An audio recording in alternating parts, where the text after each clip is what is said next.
about to do today is a fairly dense presentation, but it's all practical.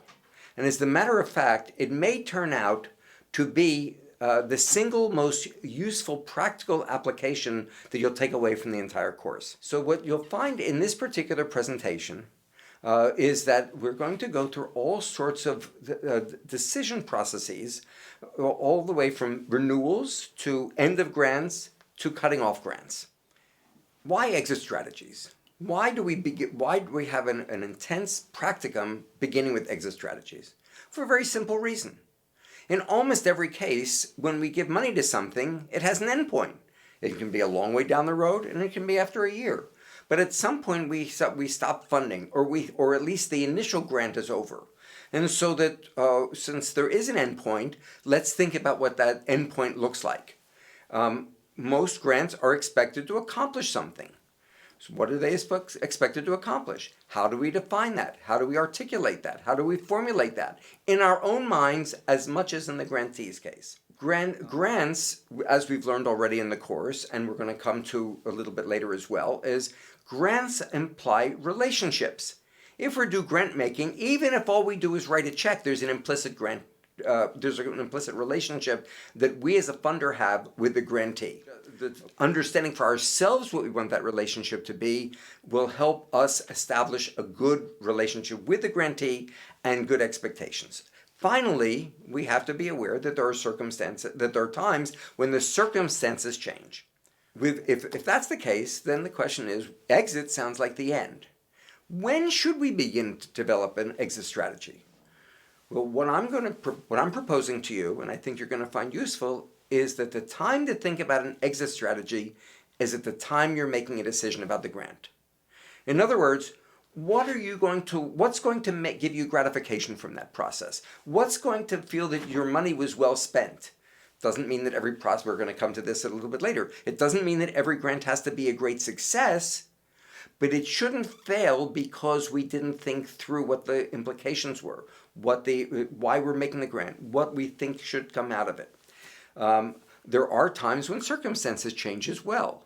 Sometimes the circumstances change because the grantee changes leadership, or there's ways in which the grantee wants to change what they want to do, or they've made decisions to drop the project. And sometimes circumstances change, which, as I told you at the very beginning of this presentation, when the circumstances change for us as funders. After 2008, 2009, and going to 2010, funders lost one quarter, 1/3 of, in some cases more, of the money that they had to grant. That's a qualitative change in the ability to be a good grant maker. And so what do you do about that? That was not based on the grantees doing something wrong or other priorities, but rather a situation that was specifically on us as grantees, and we had to make hard decisions. We're going to come to that toward the end of the presentation. Now, the first and easiest way to talk about exit strategies is we make a grant, hopefully not for 1 year unless it's absolutely necessary, but at some point the question will come by the grantee, can that grant be renewed? Okay. Now that seems like a straightforward question, but I want to assure you, and by this time we've gotten to know each other, it may not be unique even for the people that I've met. A lot of times funders haven't really thought through what their ground rules are going to be. So if they haven't thought through what the ground rules are going to be, they don't convey it to their grantees. So suddenly, at the 6 months before the end of the grant, whether it's 1 year, 2 years, 3 years, 5 years, suddenly the grantee is hustling to find out what the rules are going to be. Are they eligible? What are they eligible for? Do they have to come up with some creative new articulation of the same project, or are you open to re-granting or renewing the grant? So one of the things that's important in terms of exit strategies, it's incumbent upon us as funders not to keep the grantee guessing, but for us to tell the grantee what the ground rules are going to be, and as long as there's a logic to the grant that we give more, we're willing to give more the second go round, or we give less the second go round, or we're willing to renew for 3 different times or 2 different times, as long as we're clear about it and we're clear what the process is and what the conditions are going to be, then that's a credible and responsible way to do funding. But if it turns out that a grantee has no clue whether this is a one-shot, non-renewable grant or that the conditions are going to change, that's an unfair burden on the grantee and distorts the relationship to have a healthy relationship with the grantee. Now, the second category, and here we're going to go through a series of options. This is what I would call deliverables. I'm starting with the deliverables as evaluation. What does that mean? Well, we have a whole session on evaluation, so to tell you the truth, I'm really not going to go into the detail because you've met Mirala, you will have, by this time, have had a presentation and an exercise with her. There's going to be some video you're going to see of her presentation, and you're going to spend more time with her. But if one of the things that you're going to expect of a grantee is that they evaluate the project that you have funded, make sure that you've told them that up front. And more to the point, or at least as important, make sure that you have provided the funding and the resources necessary for that evaluation to take place. But many funders like to fund a lot of things in the same area. And we care about healthcare, and let's say they're concerned with diabetes, and they fund a whole series of projects addressing diabetes. At the end of the time, we as a funder may care less about what a particular grantee is finding, but rather what the group of grantees are finding. So one of the things that we may want to do is we may want to get the results of all those studies, that research, and have a publication that summarizes why we funded it, what we found out through that, and that publication is under our auspices. Now, there's a couple of caveats there. If you're going to want to publish something, that means you have to have information. This just as we did with evaluation, if you're going to want information that's useful for you, you've got to start collecting that at the beginning of it. You can't spring on a grantee at the end of the day. Oh, by the way, where's all the data that we need to publish? Now, the last thing I want to say about this, and it's very important from an intellectual property perspective, if we make a grant to a nonprofit organization, they own the intellectual property. We don't. I want to say this again because many funders assume that we own the nonprofit, we own the findings, we own the results. It's not true. If we give a grant to a nonprofit and they do the work and they do the research and they produce material, it's theirs. It's not ours. And it's important for us to respect that. If it's important for if it's important for the funder to feel that they have a sense of ownership, then you don't make a grant, you contract with the organization to do something on your behalf. A silly example is when you bring a plumber in to fix your faucet, the plumber doesn't own your bathroom. The plumber is a contractor, they're doing work for you. Okay, and so that's important to understand the difference. So if it's important that you really want to own it, then you have to say, I'm going to contract with you to do this work. Some foundations insist on that. Most universities will not permit it. Most universities and many other nonprofits absolutely will not surrender intellectual property rights. It's important for us as funders, though, to at least understand that up front when we establish those expectations, especially if it's around the intellectual property. All right. The next deliverable has to do with longevity. Now, this may seem straightforward. Lots of times when we do funding, we would like a project that we're funding, especially if we're doing funding a project, we would like it to continue to go a long time, probably even after our own funding is over.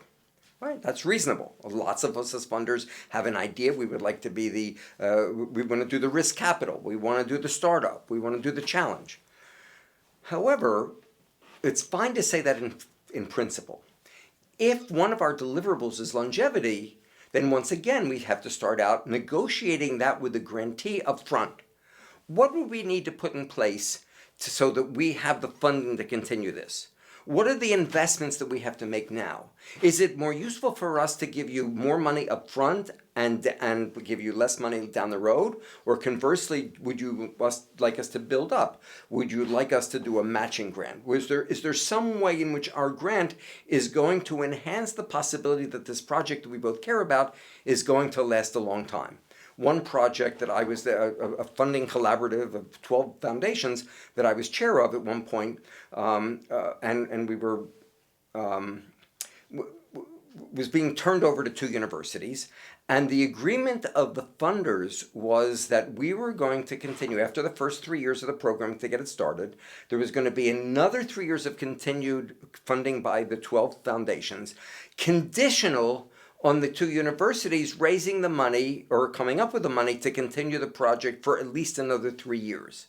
Okay, that's one concept. It was done in cooperation, collaboration, and frankly, negotiation with the two universities. Just parenthetically, I will tell you that each year when I would meet with the university presidents, they would try to tell me they were broke, they didn't know how they were going to find the money. And amazingly, when I said, too bad you agreed to it, they found the money. But that's just the nature of these things. Most nonprofits wouldn't dare say that.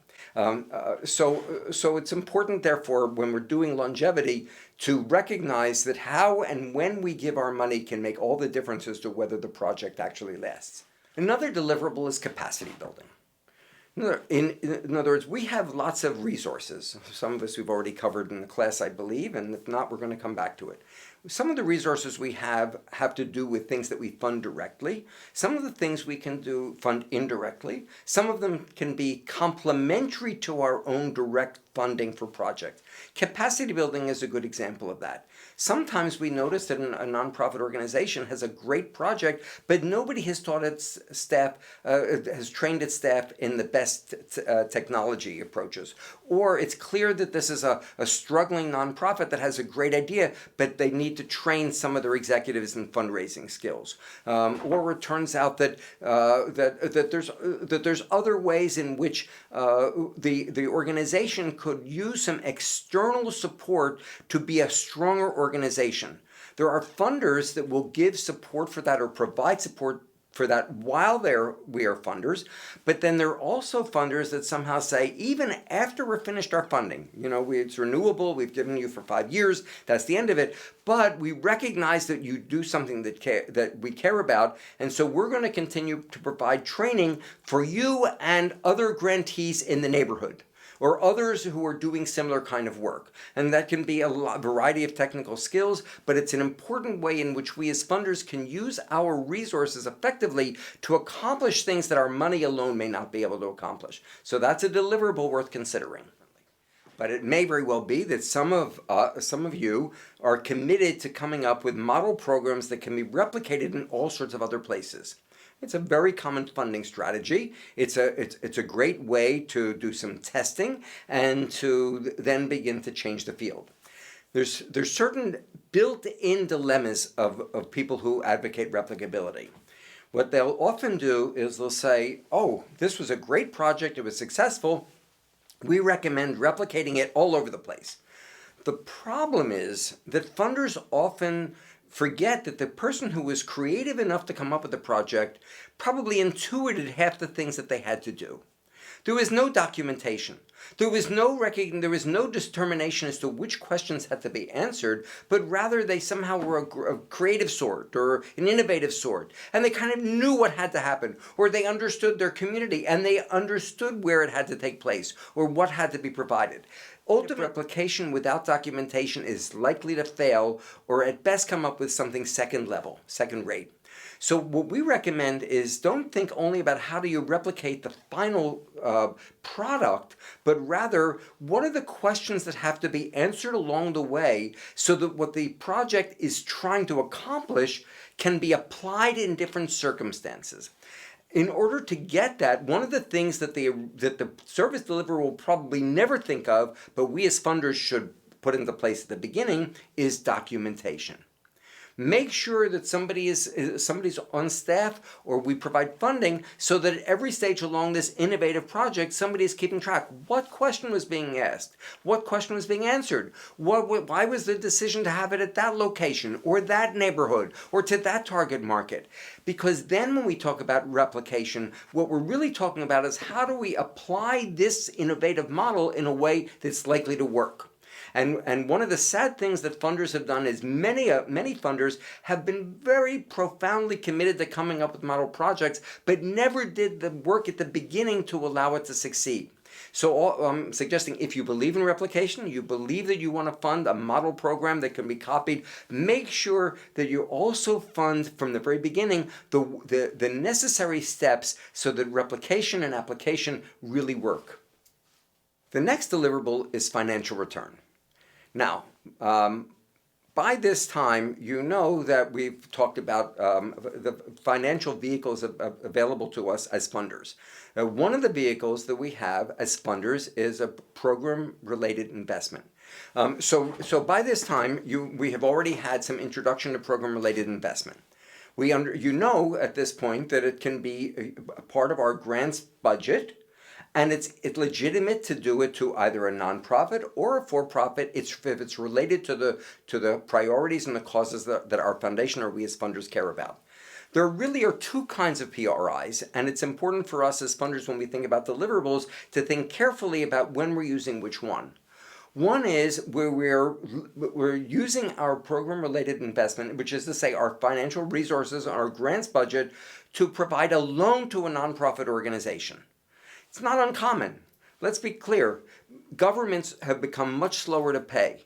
Direct service organizations, which used to be able to get paid from governments in, let's say, 30 to 60 days, now are often having to wait 90 to 180 days.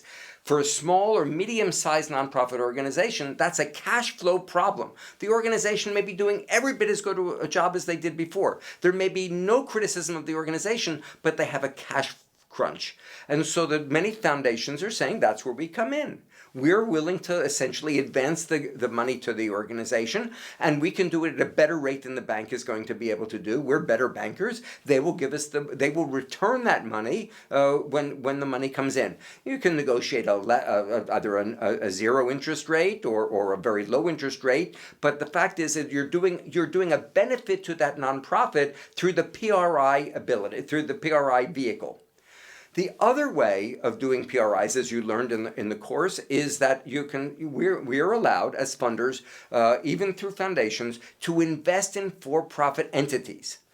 If we're doing it through our grants budget, it's not an investment. It's what we're doing is we're investing in something that's going to accomplish what we want to accomplish. Let's assume we care very much about our foundation is committed to environmental matters, and we know that there is a fairly, well, talk very honestly, we're invested in a company in Africa that's building solar fields in 10 African countries. I want you to know that is a very high risk investment. We're hoping we live long enough to see the returns. But were we to we did that as personal funders, but were we to do it as through a foundation, then that could count as a PRI because it's consistent with the priorities that we have for our funding. And it's and if it turns out that it's successful, then in fact it will return some money, which we will then have to give out as we learned in the class. If it turns out that that company is not able to make the money that we hope is going to happen, then that will become transferred into a grant, and it accounts as our grants budget. What we recommend strongly is you have clarity in your own planning to know how long you're willing to wait before you define it as you redefine it as a grant. What are your expectations about that? In both of these deliverables, the financial returns, it's the clarification for yourself and for the funders what the returns are going to be, what the expectations are, and particularly the timing is very important in both of these. But they're both legal entities and both useful ways of using our financial resources on the grants budget to accomplish something that we might not be able to accomplish through a straight grant approach. The next unit is one. There are two special situations: endowments, funding endowments, and funding buildings. That we're not going to go into detail in this presentation, but rather we're reserving that for classroom discussion to look at in more depth in that situation.